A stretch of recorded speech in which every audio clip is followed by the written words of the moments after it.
सेठ बंसी बैठा हुआ समाचार पत्र पढ़ रहा था। तभी उसका बेटा राजू उसके पास आया।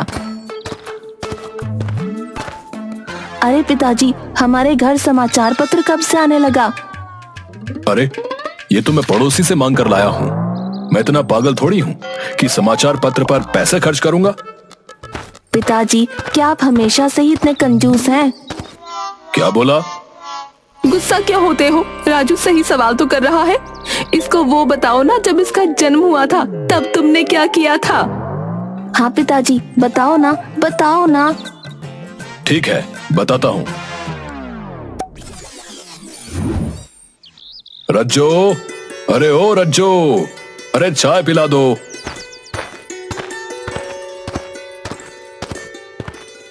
घर में दूध नहीं है। तो बिना दूध के बना लो। वैसे भी तो मैं बिना दूध की ही चाय पीता हूँ, क्योंकि वो सेहत के लिए अच्छी होती है भाई। सेहत के लिए या जेब के लिए?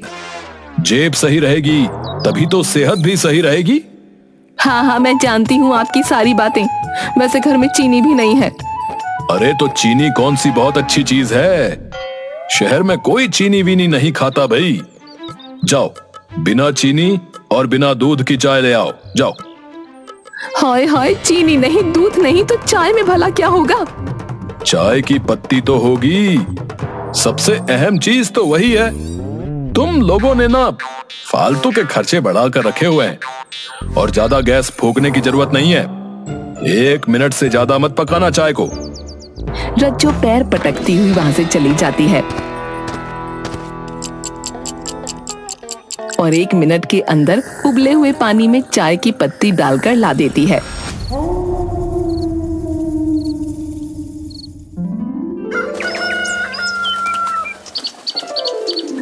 ऐसे ही एक दिन सेठ अपने घर के बाहर बैठा हुआ था। तभी वो देखता है कि सामने से एक भिखारी उसके घर की तरफ आ रहा है।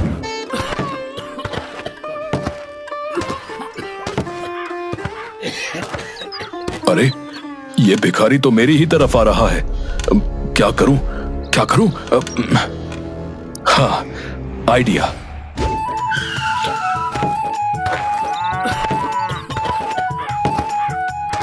अरे घर में कोई है क्या?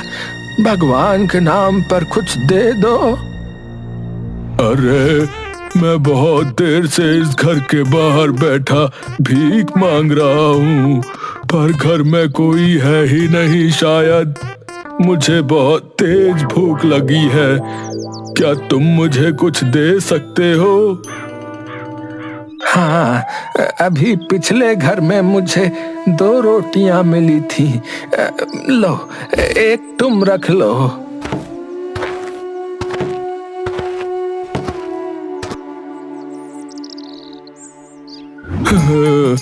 धन्यवाद भैया। रोटी देकर वो भिखारी वहां से चला जाता है और तभी सेठ की पत्नी बाहर आ जाती है।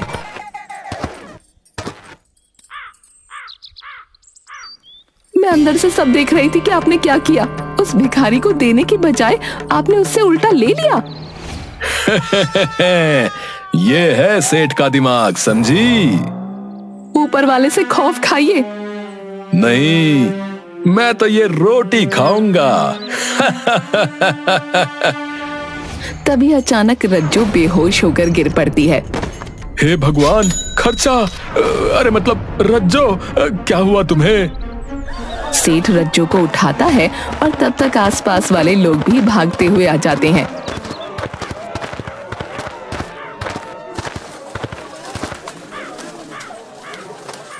अरे क्या हो गया भाभी जी को? है क्या हो गया? कुछ नहीं, कुछ नहीं, बस चक्कर आ गया शायद। लाओ थोड़ा सा पानी मुंह पर मारो। अरे पागल हो गए क्या सेठ? हैं? इसमें भी कंजूसी करोगे क्या? रुको, मैं डॉक्टर को बुलाकर लाता हूँ। तो डॉक्टर के पैसे तुम ही देना। हाँ, दे दूंगा। कंजूस कहीं का है।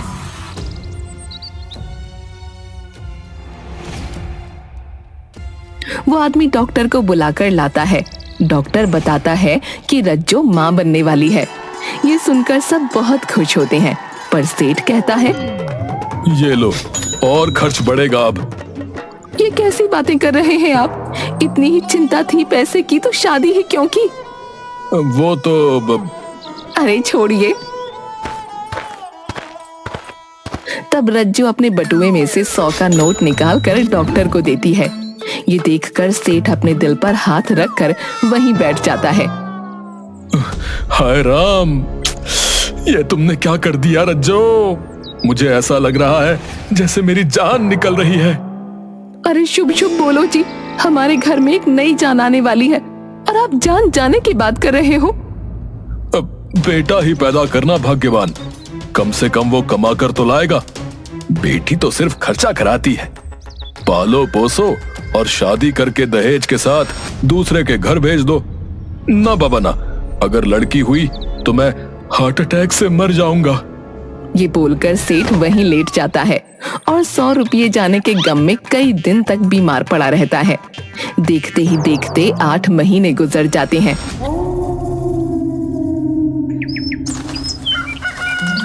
और एक दिन एक साधु उनके घर आते हैं, जो रज्जो से कहते हैं कि अगर उसे लड़का हुआ तो उसे एक भंडारा कराना पड़ेगा, वरना बच्चा कुछ ही दिन में मर जाएगा। ये बात वो सेठ को बताती है।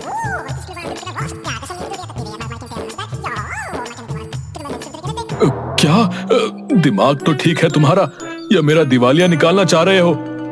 आज तक मैंने आपकी कंजूसी में हर तरह से साथ दिया है, पर अगर मेरे बच्चे के ऊपर बात आई ना तो मैं आपको छोड़कर चली जाऊंगी, ये याद रखना। अरे समझा करो भाग्यवान। समझो आप, वरना रहना अकेले अपनी इस कोठी में, कंजूस कहीं के। हाँ नहीं तो। अरे यार, ये तो इस बार कुछ ज्यादा ही गुस्सा हो गई है। चलो अच्छा, जैसा तुम कहो वैसा कर दूंगा। अब तुम आराम करो, मैं मंदिर होकर आता हूँ। अच्छा।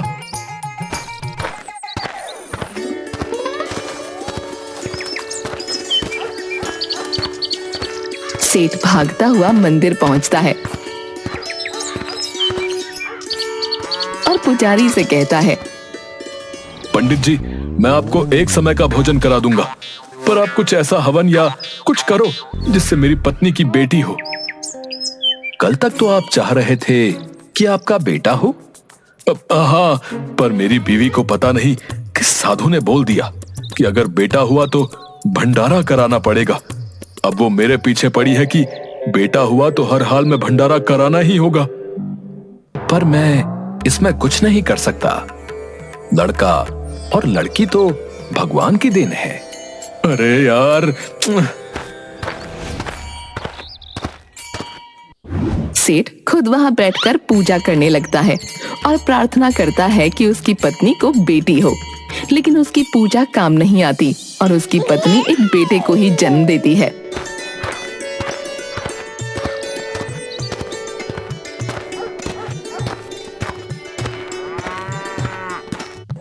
अरे बहुत बहुत मुबारक हो सेठ, तुम्हारा तो बेटा हो गया जैसा कि तुम्हें चाहिए था।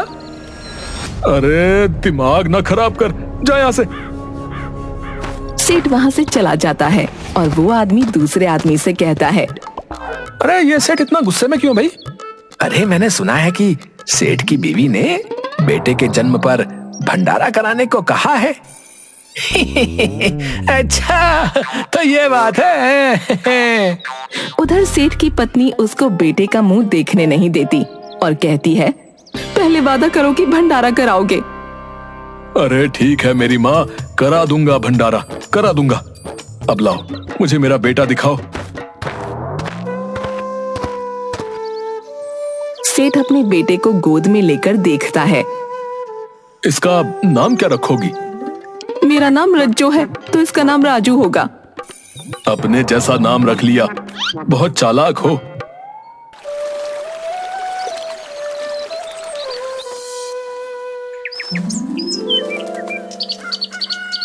अगले दिन सेठ बाहर निकलता है और लोगों से बावर्ची का पता पूछता है।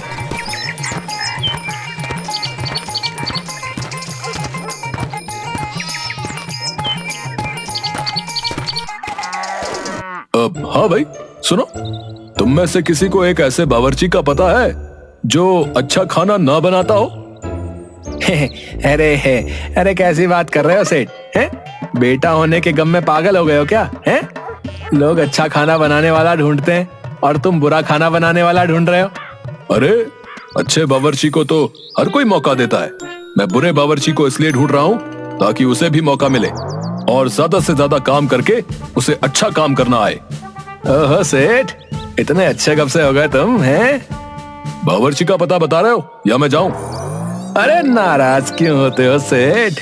बावर्ची तो कोई नजर में नहीं है, पर हाँ एक डिब्बे वाला है जो अपने गांव के अलावा आसपास के गांवों में भी बहुत सी दुकानों पर डिब्बे पहुंचाता है। मैंने सुना है उसका खाना बहुत बेकार होता है। ठीक है, नाम क्या है उसका? डिम्पल। अच्छा, कोई औरत है? नहीं तो आदमी है। ये कैसा लड़कियों वाला नाम है भाई? अब जो भी है यही है। सेठ फौरन डिम्पल के पास पहुंचता है।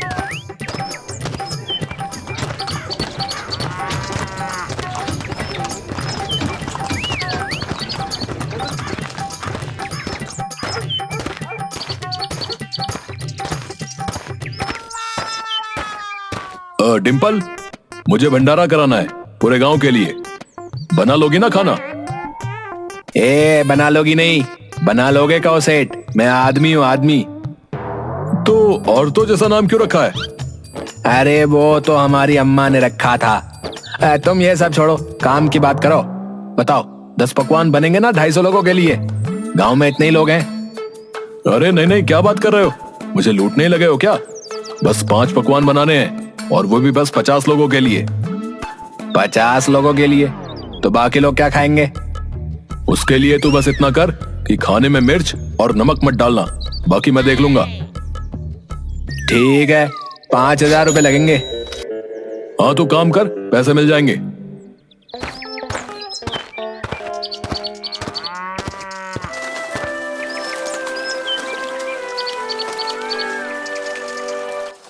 भंडारे का दिन आ जाता है।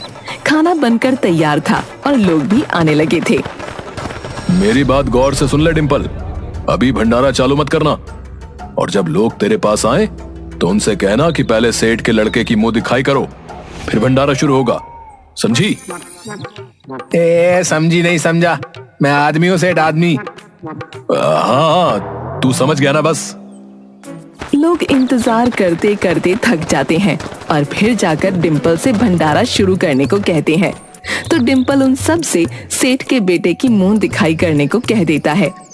लोगों को बहुत तेज भूख लगी होती है, इसलिए वो सब फटाफट मुंह दिखाई करते हैं और खाने बैठ जाते हैं। अरे बाप रे, ये क्या बवासीर है? इसमें तो कोई स्वाद ही नहीं है।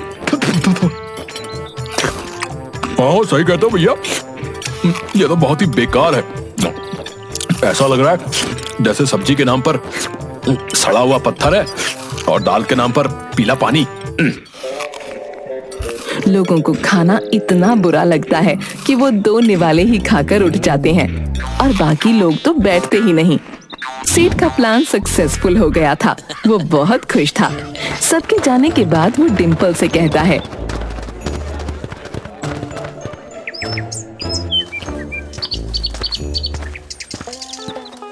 लो, हो गया सबका भंडारा। 5000 का खाना बना। मुश्किल से लोगों ने 100 रुपए का खाया और मुंह दिखाई में टोटल 10,000 देकर गए।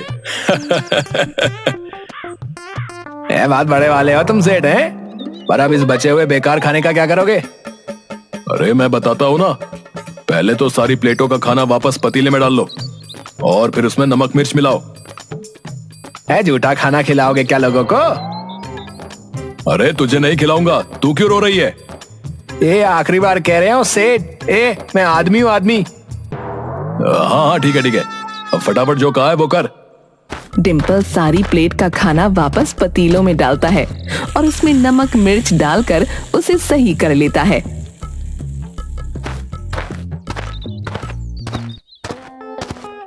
आपने जैसा कहा था वैसा हो गया है सेठ। अब बताइए क्या करना है? हाँ तो अब तुम ये बताओ कि तुम अपने डिब्बे कितने रुपए में बेचते हो? 50 रुपए। तो ऐसा करो कि मुझसे ये खाना 30 रुपए डिब्बे के हिसाब से ले लो और तुम अपना आराम से 50 रुपए का बेच लेना। मेरा खाना भी बिक जाएगा और तुम्हें अपने डिब्बों के लिए दोबारा खाना भी नहीं बनाना पड़ेगा। सेठ, तुम्हें मानना पड़ेगा, है? कमाल हो तुम, है? मुझसे खाना बनवा कर मुझे ही बेच दिया, ना नफा ना नुकसान, है? कमाल तो मैं हूं ही। डिम्पल खाना खरीद कर ले जाता है। सेठ को खाना मुफ्त का पड़ गया और मुंह दिखाई में 10,000 मिले। सो अलग। आप तो सचमुच कमाल हो पिताजी। कमाल नहीं, कमाल धमाल हूँ। अरे बेटा, तेरे पिताजी कमाल या धमाल नहीं, कंजूसी की महामिसाल है, महामिसाल।